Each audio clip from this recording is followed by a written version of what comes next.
Welcome to a half hour of Mind Webs. Short stories from the worlds of speculative fiction.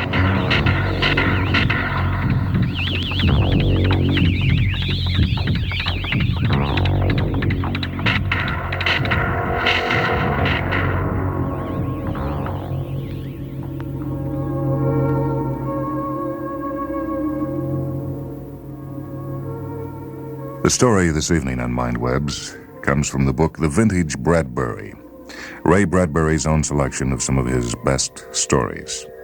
It's one titled Kaleidoscope. The first concussion cut the rocket up the side with a giant can opener. The men were thrown into space like a dozen wriggling silverfish. They were scattered into a dark sea, and the ship, in a million pieces, went on, a meteor swarm seeking a lost sun. Barclay, Barclay, where are you? The sound of voices calling like lost children on a cold night. Wood, Captain. Hollis, this is Stone. Stone, this is Hollis, where are you? I don't know, how can I? Which way's up? I'm falling, good God, I'm falling.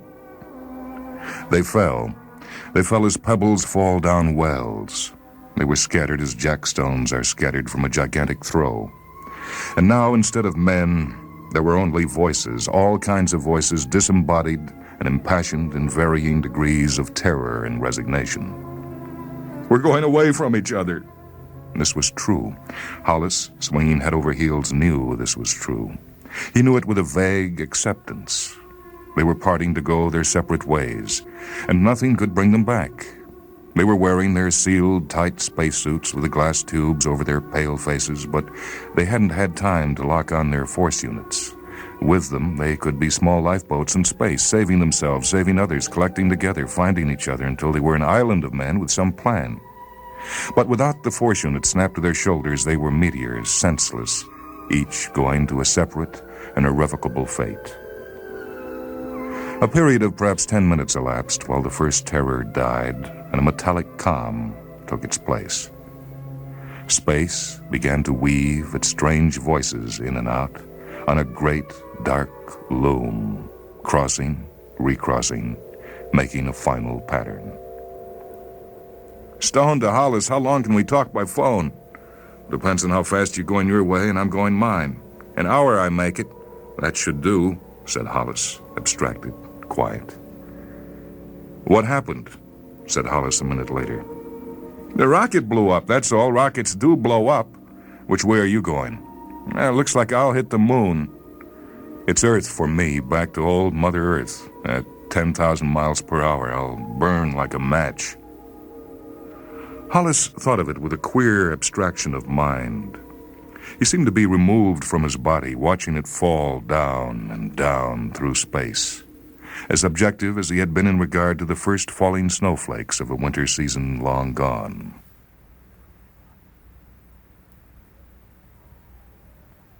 The others were silent, thinking of the destiny that had brought them to this, falling, and nothing they could do to change it.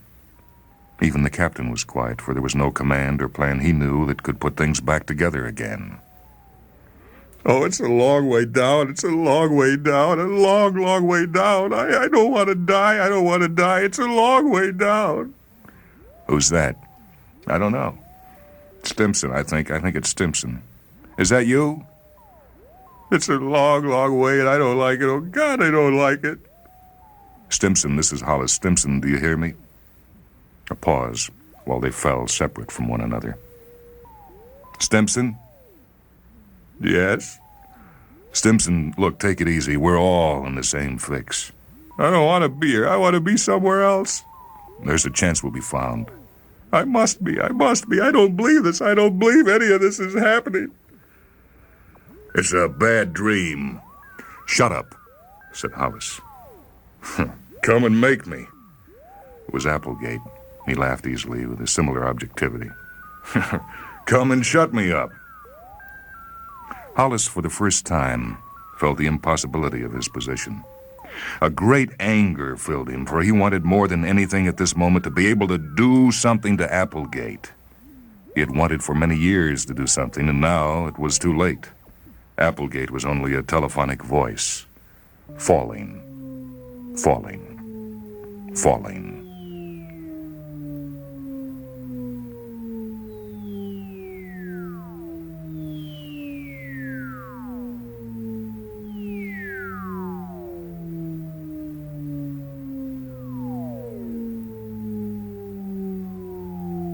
Now, as if they had discovered the horror, two of the men began to scream.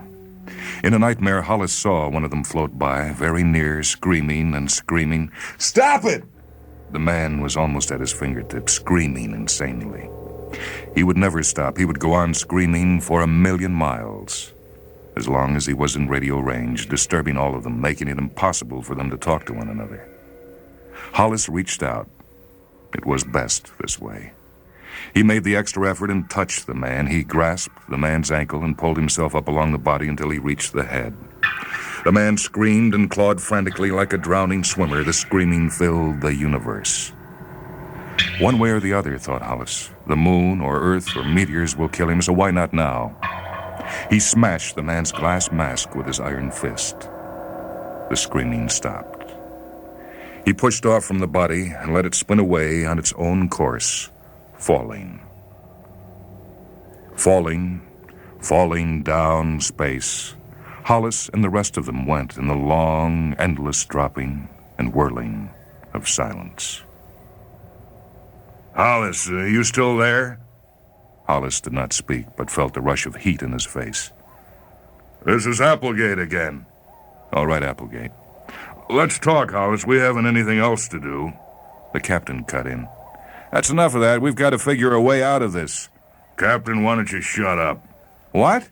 "You heard me, Captain. Don't pull your rank on me. You're 10,000 miles away by now, and let's not kid ourselves. As Stimson puts it, it's a long way down." "Now, see here, Applegate." "Can it? This is a mutiny of one. I haven't a damn thing to lose. See, your ship was a bad ship, and you were a bad captain. I hope you break when you hit the moon." "I'm ordering you to stop." "Go on, order me again."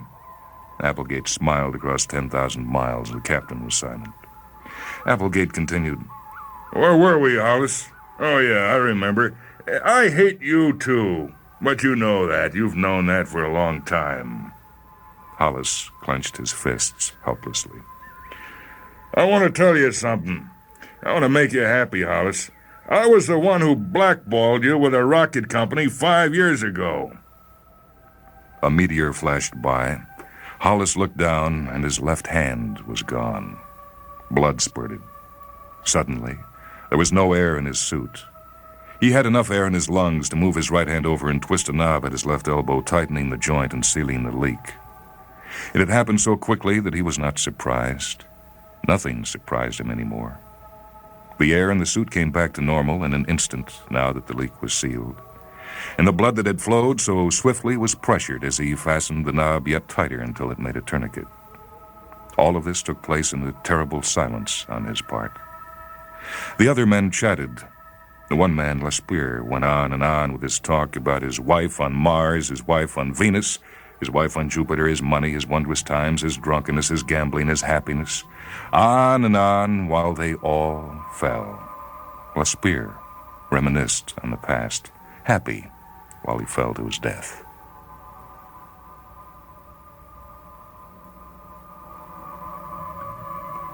It was so very odd. Space. Thousands of miles of space and these voices vibrating in the center of it.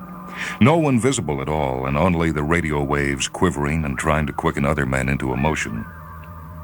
"Are you angry, Hollis?" No, and he was not. The abstraction had returned, and he was a thing of dull concrete, forever falling nowhere.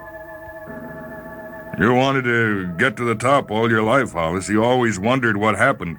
I put the black mark on you just before I was tossed out myself." "That isn't important," said Hollis. And it was not. It was gone. When life is over, it's like a flicker of bright film, an instant on the screen. All of its prejudices and passions condensed and illumined for an instant on space. And before you could cry out, that was a happy day, they're a bad one, they're an evil face, they're a good one, the film burned to a cinder.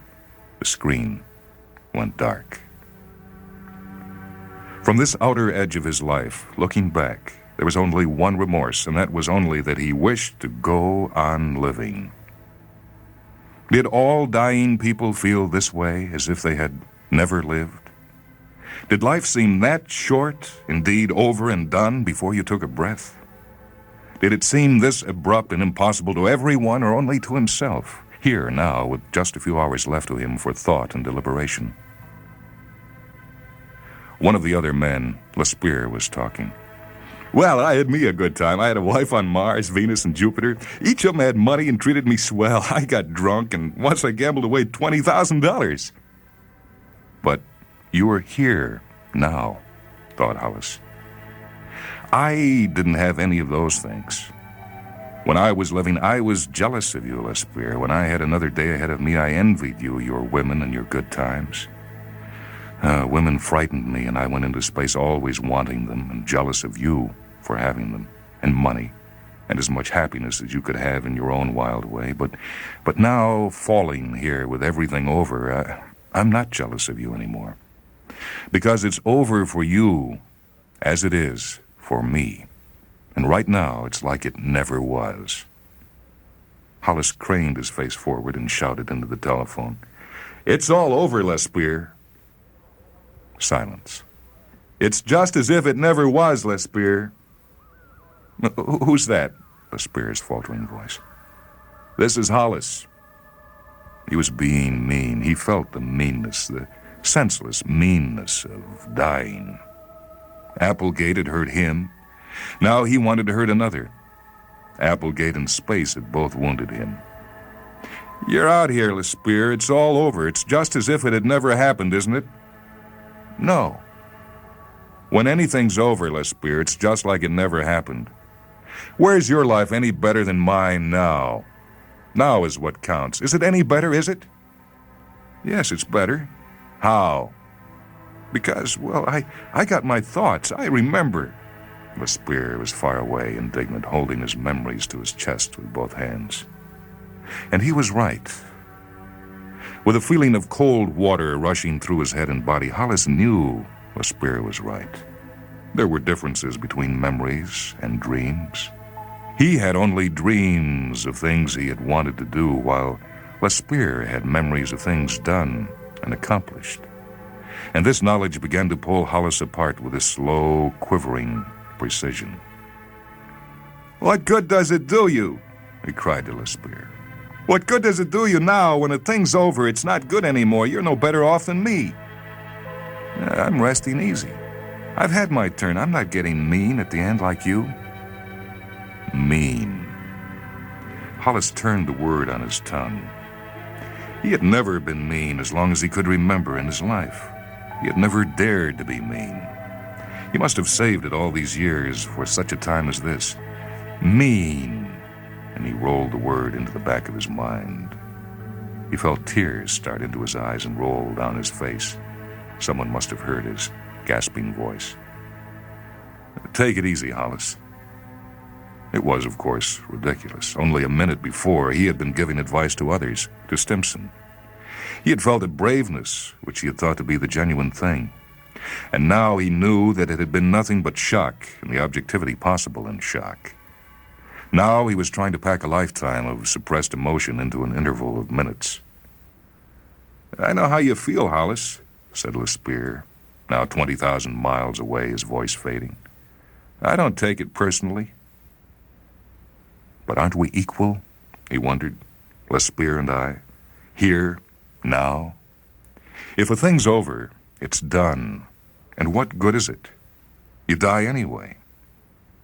But he knew he was rationalizing, for it was like trying to tell the difference between a live man and a corpse. There was a spark in one, and not in the other, an aura, a mysterious element. So it was with Lespierre and himself. Lespierre had lived a good, full life, and it made him a different man now, and he, Hollis, had been as good as dead for many years. They came to death by separate paths, and in all likelihood, if there were kinds of death, Their kinds would be as different as night from day. The quality of death, like that of life, must be of an infinite variety. And if one has already died once, then what was there to look for in dying for good and all as he was now?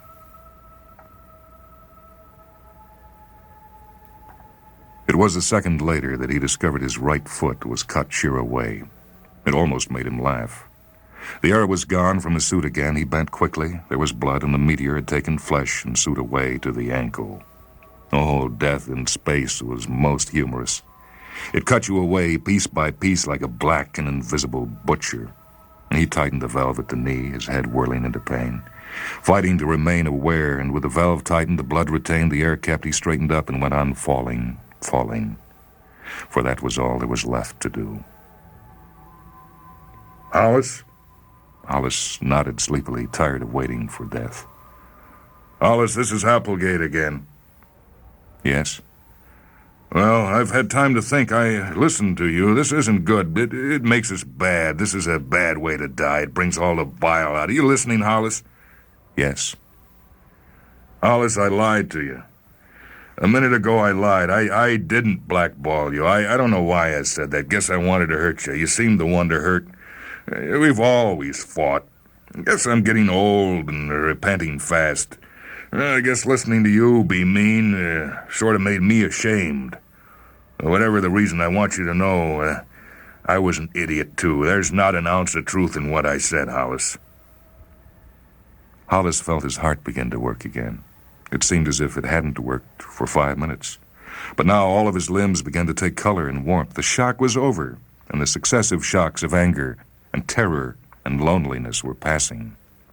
He felt like a man emerging from a cold shower in the morning, ready for breakfast in a new day. He said, "Thanks, Applegate." Well, don't mention it. "Hey," said Stone. "What?" Hollis called across space, for Stone, of all of them, was a good friend. Hey, I've got myself into a meteor swarm, some little asteroids." "Meteors?" I think it's the Miradoni cluster that goes out past Mars and in toward Earth once every 5 years. And I'm right in the middle. It's like a big kaleidoscope. You get all kinds of colors and shapes and sizes. God, it's beautiful, all that metal. Silence. Then Stone said, I'm going with them. They're taking me off with them. I'll be damned." Hollis looked to see, but saw nothing. There were only the great diamonds and sapphires and emerald mists and velvet inks of space, with God's voice mingling among the crystal fires. There was a kind of wonder and imagination in the thought of Stone going off in the meteor swarm, out past Mars for years, and coming in toward Earth every 5 years, passing in and out of the planet's ken for the next 1,000,000 centuries. Stone and the Miradoni cluster, eternal and unending, shifting and shaping like the kaleidoscope colors when you were a child and held the tube to the sun and gave it a twirl. "So long, Hollis." Stone's voice faint now. "So long." "Good luck," shouted Hollis across 30,000 miles. "Don't be funny," said Stone, and was gone. The stars closed in. Now, all the voices were fading, each on his own trajectory, some to Mars, others into farthest space. And Hollis himself, he looked down. He, of all the others, was going back to Earth alone. "So long. Take it easy." "So long, Hollis." The many goodbyes, the short farewells. And now the great loose brain was disintegrating. The components of the brain, which had worked so beautifully and efficiently in the skull case of the rocket ship firing through space, were dying one by one. The meaning of their life together was falling apart. And as a body dies when the brain ceases functioning, so the spirit of the ship and their long time together and what they meant to one another was dying. Applegate was now no more than a finger blown from the parent body, no longer to be despised and worked against. The brain was exploded, and the senseless, useless fragments of it were far scattered. The voices faded, and now all of space was silent. Hollis was alone, falling. They were all alone. Their voices had died like echoes of the words of God, spoken and vibrating in the starred deep. There went the captain to the moon. There Stone with the meteor swarm. There Stimson. There Applegate toward Pluto. There Smith and Turner and Underwood and all the rest. The shards of the kaleidoscope that had formed a thinking pattern for so long, hurled apart. And I, thought Hollis, what can I do? Is there anything I can do now to make up for a terrible and empty life? If only I could do one good thing to make up for the meanness I collected all these years and didn't even know was in me. But there's no one here but myself. And how can you do good all alone? You can't. Tomorrow night I'll hit Earth's atmosphere. I'll burn, he thought, and be scattered in ashes all over the continental lands. I'll be put to use just a little bit, but ashes are ashes, and they'll add to the land. He fell swiftly, like a bullet, like a pebble, like an iron weight. Objective. Objective all the time now. Not sad or happy or anything, but only wishing he could do a good thing now that everything was gone. A good thing for just himself to know about. When I hit the atmosphere, I'll burn like a meteor. I wonder, he said, if anyone will see me. The small boy on the country road looked up and screamed, "Hey, Mom! Look! A falling star!" The blazing white star fell down the sky of dusk in Illinois. "Make a wish," said his mother. "Make a wish."